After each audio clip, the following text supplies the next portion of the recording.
Hola, program director.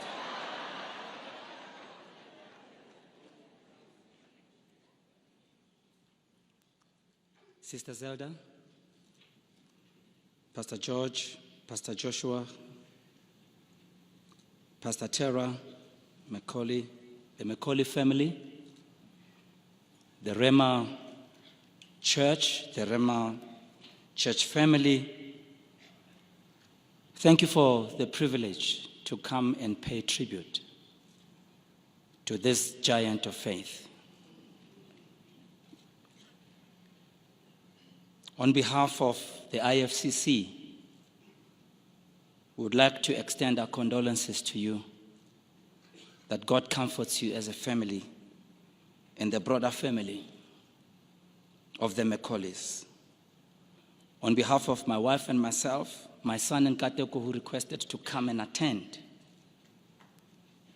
the Grace Bible Church and the IFCC leaders who are streaming from the different churches. When we heard the passing of Pastor Ray McCauley in my case, it left me very heartbroken. I've cried every day. Not because I don't know about heaven, not because I'm one who is in despair, but because, as the African saying goes, a big tree has fallen. I wish to give a tribute on two levels.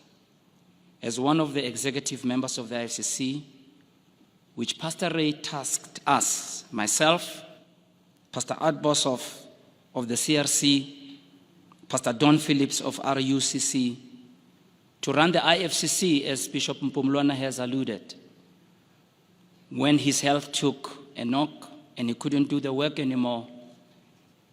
But you can really realize the size of who he is. It takes three of us just to make one of him. This is what we learned from Pastor Ray as I close. He said the role of the church has to be on four legs. It must be evangelistically potent, prophetically relevant, spiritually vibrant, and socially significant.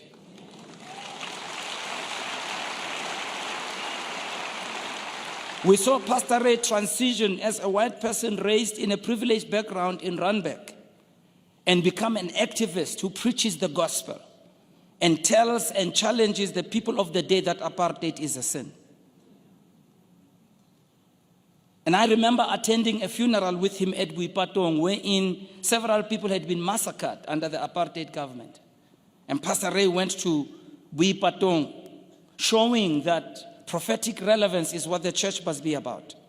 He said, for us, we should be socially significant. This is the statement he would make. If the doors of your church were to close down, would the community notice? That was a haunting statement. And therefore, Rhema embraced many programs of reaching the suffering and the poor, programs that we also have adopted in our churches. And then this one, he said, we must be spiritually vibrant. We saw it in the way the church was run, even as you've experienced the praise and the worship today, the faith conventions we went to. But what I love the most, the balance of being spiritual and not yielding to sensationalism. Pastor Ray would say, for you to show spirituality, you don't have to walk on the ceiling and hang from the chandelier.